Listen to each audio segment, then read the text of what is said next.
So, hello guys. Meron tayong dalawang unit ngayon ng Realme. Ito yung under 5,000 ng Realme. Ito yung 5499 pero may murang unit variant to na halagang 5,000, 4999. Ito yung Realme C51. And then meron din tayo ditong Note 50. Ito yung bagong labas nila na under 3,000 lang siya. Meron siyang 64 gig. Ito naman 64 gig and then 128. Pagko-compare natin yung specs ng Note 50 and then C51.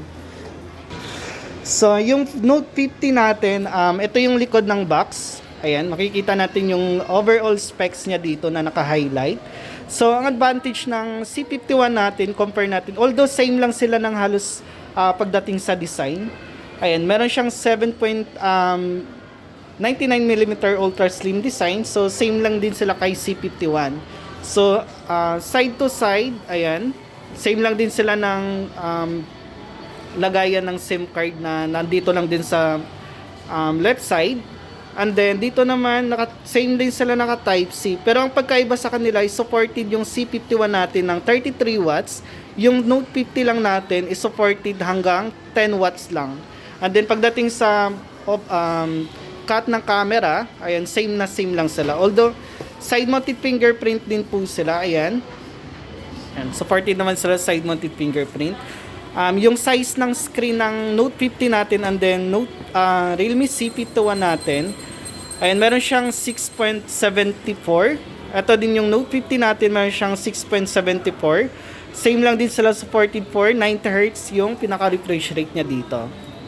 Pagdating naman sa design ng dalawang unit na to, although same lang din sila ng cut, meron siyang shiny finish dito sa may taas.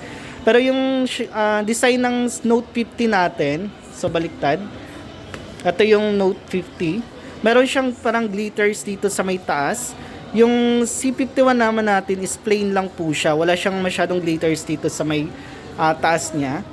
Tapos dito naman sa baba niya is naka-matte finish lang din yung design niya dito. Ito din yung C51 din is same lang din sila na naka-matte finish din po. So, pagdating sa internal storage nito, yung C51 natin, meron tong 64 gig and then 128. Tapos, ito namang yung Note 50 natin is one variant lang po siya for 64 gig internal storage lang siya. So, pagdating sa camera, ang advantage naman ng Note C51 natin is meron siyang 50MP. Yung pinaka-main camera niya, 50MP megapixel. Ayan. Tapos, yung Note 50 naman natin, naka 13 megapixel EI camera lang siya dito. Tapos, pagdating sa processor, naka-Unisoc T612, same na po sila ng processor nito. Kaya naman nila mag-handle ng mga application ng smooth. And then, supported din sila parehas for 90Hz screen refresh rate. So, pagdating naman po sa display nila, same lang din sila, supported for 720p. Yung pinaka-resolution niya. And then, tawag nun, pagdating naman po sa card slot or SIM card nito, same lang din sila naka-dual SIM card and then expandable up to 2TB sa pinaka-internal storage niya. And then sa front camera pala, same lang din sila na meron tong 5 megapixel sa Note 50. And then, sa C51 naman natin is meron din siyang 5 megapixel sa pinakaharap. Ayan, double check natin. Same lang din sila ng tawag nun, Realme UI. Ayan, ng UI na ginagamit. And then, running OS ng dalawang unit na to is Android 13 na din yung version nito. So, hanggang 3 years po yung ano nito, system update ng Note 50 natin. And then, C51. Ayan. So, ayun guys, pagdating sa price ng dalawang unit na to, eto, meron tong 3,599. Meron siyang 8GB RAM, 64GB internal storage.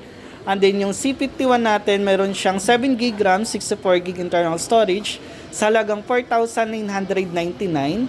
And then meron din siyang isang variant is yung 8GB RAM plus 128. Yun yung 5,499 pesos lamang. So kung gusto nyong bumili or sa mga legit device natin, pwede kayong pumunta dito sa may store ng Realme, sa may Almar Sabarti Town Center.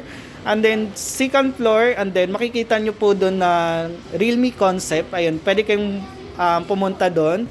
And then, available po sa kanila is for card installment like RCBC and Metrobank.